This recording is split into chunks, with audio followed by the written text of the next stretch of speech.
para São Paulo. Vim para São Paulo. Também não completei faculdade aqui. Fui revisor dos Diários Associados, que já acabou. E trabalhava à noite, de madrugada, e fui presidente do centro acadêmico aqui, da ECA. Também não me formei na ECA, nem no Mackenzie. Tinha me transferido para o Mackenzie. E dos Diários Associados, eu fui para o Estadão como repórter. O Estadão era o principal jornal naquela época? Era. A Folha ainda não tinha força? Não, a Folha era quase irrelevante. Entendi. Quase irrelevante. O Estadão, a Folha ficou importante. Eu peguei a Folha importante na minha segunda passagem pelo Estadão como diretor de redação. Na primeira, como repórter, era o Estadão. Entendi. E eu comecei... O Estadão ditava... o Estadão era aquele peso, né, quase centenário do negócio e uma tradição editorial que te permitia adivinhar o que diria sobre determinado assunto. Ah, é?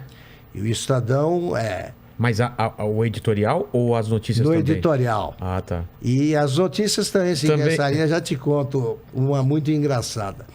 No Estadão, por exemplo, o editorial começava sempre, frequentemente, com essa frase. Estamos à vontade estava à vontade para comentar tudo. Eleição do Papa, guerra no Afeganistão, tudo. É por isso que o Milor fala, estou à vontade com o editorial do Estadão. E isso determinava, essa solenidade, influía editorialmente, porque o Estadão, até 1968, não publicou nenhuma notícia sobre o Brasil na primeira página. Como só assim? Internacional. Eles falavam para o mundo.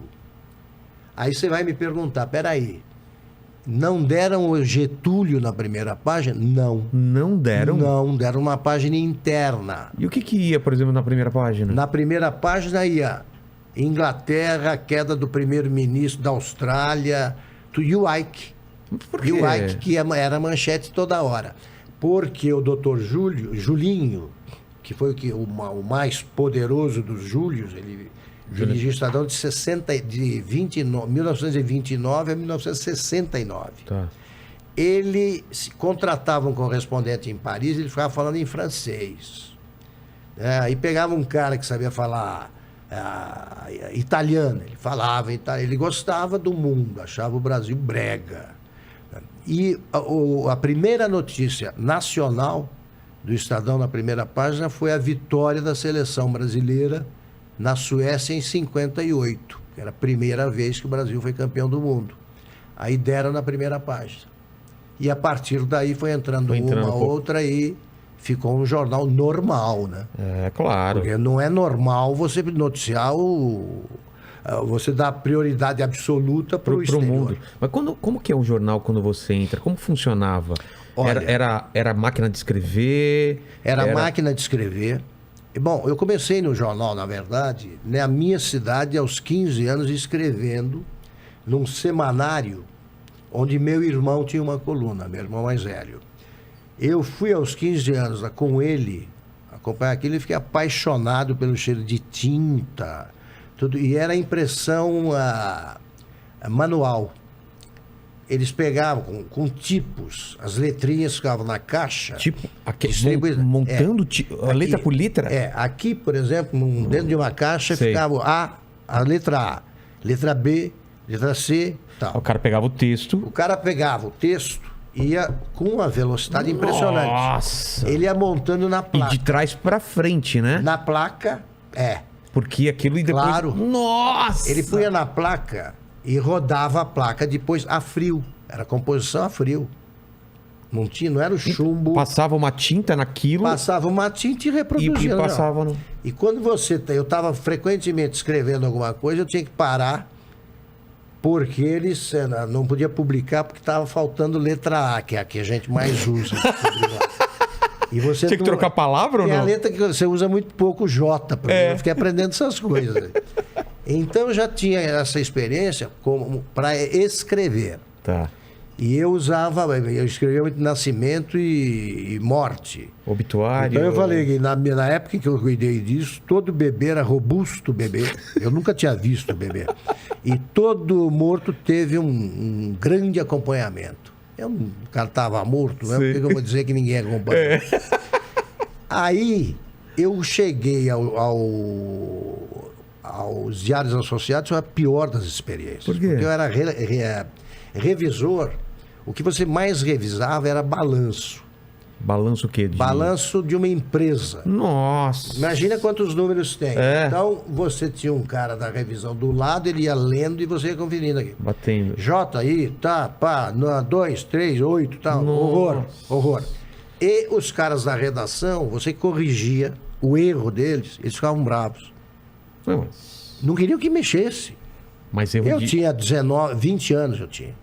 Eles E não achava? queriam. Eles, sabe? Erro Ah, de português, erro de datilografia. Aí me aconteceu o seguinte, eu cheguei ao diretor de redação, Durval Monteiro, e falei, escuta, eu queria trabalhar como repórter à tarde, que eu trabalhava na revisão à noite, para aprender a fazer reportagem e tal. Ele falou, não. Eu falei, mas não, por quê? Eu vou trabalhar de graça. Ele falou, não. E não me deu essa chance. Por quê? Não sei, nunca soube. Nossa. Também me vinguei. E 12 anos depois ele me procurou, eu era redator-chefe da Veja. Ele trabalhava, Durval Monteiro, como assessor de imprensa da Gessi Lever. E aí caiu comigo e já chegou, oi, como vai? Eu falei, oi. Ele falou, escuta, eu tô precisando de um favor teu. Eu falei, não. Pronto. Mas, não. Não, aí a conversa acabou. Acabou. Então, O mundo dá voltas, né? devolve sim. Claro. Né? Deu azar. É. Agora, você recusaria o trabalho de graça de Claro alguém? que não. Pronto, ele recusou. E aí, quando você vai pro Estadão... Eu escrevi nesse jornal de Taquaritinga sobre a morte de um amigo meu que tinha morado comigo na República Sei. e sofreu um acidente automobilístico e morreu, perto de Auriflama, lá no interior. E eu escrevi. E um amigo meu que trabalhava no Estadão, Darcy Gobassi, era redator, ele levou para o chefe de reportagem, mostrou e falou, esse rapaz aqui sabe escrever e tal. E eu escrevia bem. Não dominava a linguagem jornalística, mas escrevia direito, sabia português. E aí ele falou, vai fazer um teste e tal. Eu me lembro que era uma reportagem numa cerimônia no Exército. Parecia uma lista telefônica, pus o nome de todos os presentes. Eu perguntava um por um. Aí o cara falou, dessa notícia aí, o chefe de reportagem, só presta o primeiro parágrafo, o outro é lista telefônica, mas você escreve direito, então fica aqui fazendo um teste. Fui aprovado, fiquei no Estadão 1 ano e meio, tal, e como aprendi a escrever melhor, tal, e me convidaram na Veja.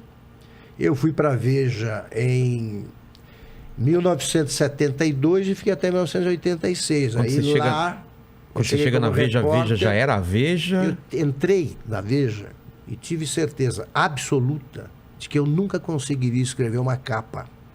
Porque era de um refinamento. Ah, é? Eram escritos os textos pelo Geraldo Mairim, Porque pelo Rita Arazino. a diferença da revista para o jornal antigamente, que a revista era uma coisa mais bem feita, mais com cuidado, e o jornal era a rapidez que importava. A definição clássica da revista de informação, como era a Veja, é que ela conta não o que aconteceu, mas o que está acontecendo. Então o jornal registra o fato e ponto. É o que aconteceu. Tá. E você pode ter um colunista comentando isso. Entendi. A Veja editorializava o texto para você já deixar claro o que a revista pensava daquilo e quais poderiam ser as consequências. Desdobramento. Isso tá. no mundo ideal. Entendi. Nem sempre a gente conseguia. Que ela saía no domingo, né? A Veja saía no sábado, ela começava a ser distribuída. Tá. E a gente fechava na sexta de madrugada. A Veja foi um fenômeno muito interessante porque o Brasil estava acostumado com revista ilustrada, Manchete, o Cruzeiro. Ah, e tá. tal. Aquelas revistas grandes com A foto. Veja só existia Time nos Estados Unidos e Newsweek. O Vitor Tivita, ele lançou a Veja, o lançamento também foi errado do ponto de vista publicitário, porque os caras acharam, os leitores, que era uma concorrente da Manchete da... E não tinha nada a ver, né? Nada a ver. Quando eles viram que aquela massa de texto que era pra caramba, exagerado, a primeira edição vendeu 700 mil, a segunda vendeu 120. O Vitor Tivita começou a recuperar o dinheiro, ele aplicou 5 milhões de dólares na fase do prejuízo, o dólar naquele preço. E demorou 5 anos para começar a crescer, e no meio disso eles descobriram as Amarelas, Milor Fernandes, se foi a Chegada do Homem à Lua, que eles fizeram em sequência. Ah, que deve ter Aí arrebentado. Foi crescendo. E era colorido já. Eu peguei a Veja, estava com 140 mil, ela se pagava razoavelmente. E fiquei, quando eu saí, já estava em 1.200.000. Foi um fenômeno editorial, porque a revista era muito bem escrita. E ela era toda colorida? O time que estava lá, toda colorida. O time que estava lá, não era toda, não. Tinha alguns cadernos que eram em branco e preto. Tá. A turma que estava lá já escrevia livro, já tinha escrito, né? Que escreveria. Entendi. Já tinha escrito. Então você tinha o Léo Gilson Ribeiro, do Rite Arazin, o Roberto Pompeu de Toledo, Hélio Gaspar e tal. Era um Santos. Era uma seleção. Era uma seleção. E o próprio Milor, né? Já tinha um nome, né? Então eu trabalhei lá aprendendo. E eu que achava que não escreveria capa nenhuma, acabei escrevendo 124. Foi quem mais escreveu. Ah, é? O que eu também acho absurdo, porque você não pode escrever tanto. Exatamente. O Roberto Tivita tinha manias, assim. Todo mês de julho saía, eu já sabia. Saía uma matéria sobre a controle da natalidade.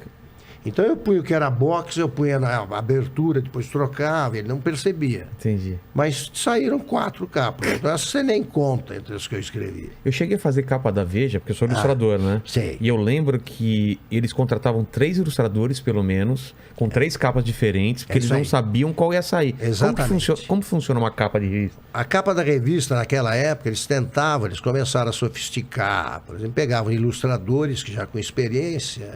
Ou fotógrafos, né? Ou um que ilustrou várias capas da Veja foi o Wesley Duke Lee, que era um pintor, um artista. Demais. Então era engraçado porque ele fez uma que era sobre um decreto do governo militar, que era autoritário para burros, ligado ao ensino. Então era decreto, se eu não me engano, assim, 168. Tá. Aí o Wesley começou a escrever 161, 160 tal. Ele fez a capa com números. Com os números. E circulou o número exato do decreto. Ficou muito bonita. Mas até fazer essa, ele pegava, jogava no chão. O Hélio Gaspar, ele pegava e falava assim: assina. Isso aqui vai valer uma nota. Quando você morrer, vai valer uma nota. Ele trabalhava lá dentro da redação? Ele ficava lá. Ele quando tinha que fazer capa, ele ficava lá. Entendi. Entender. Aí aparecia, por exemplo, para fazer o Jô. De repente abria a porta, lá você estava numa reunião, era o Jô Soares, ele abria a porta, fechava. Que depois ele assume o lugar do Milor. Ou o Veríssimo vem antes? Não, o Veríssimo foi depois. Foi o Jô. É o Jô, né? Foi o Jô. Veríssimo teve um papel importante, mas o Milor foi muito importante, porque o Milor saiu a censura saiu da Veja. Como assim saiu da Veja? Negociaram o fim da censura. Não tem mais a pessoa lá. Governo Gás. Aí ele soltou aquela que o cara tá pendurado na parede, todo arrebentado, dizendo nada consta. Voltou a censura. No dia seguinte. Voltou a censura.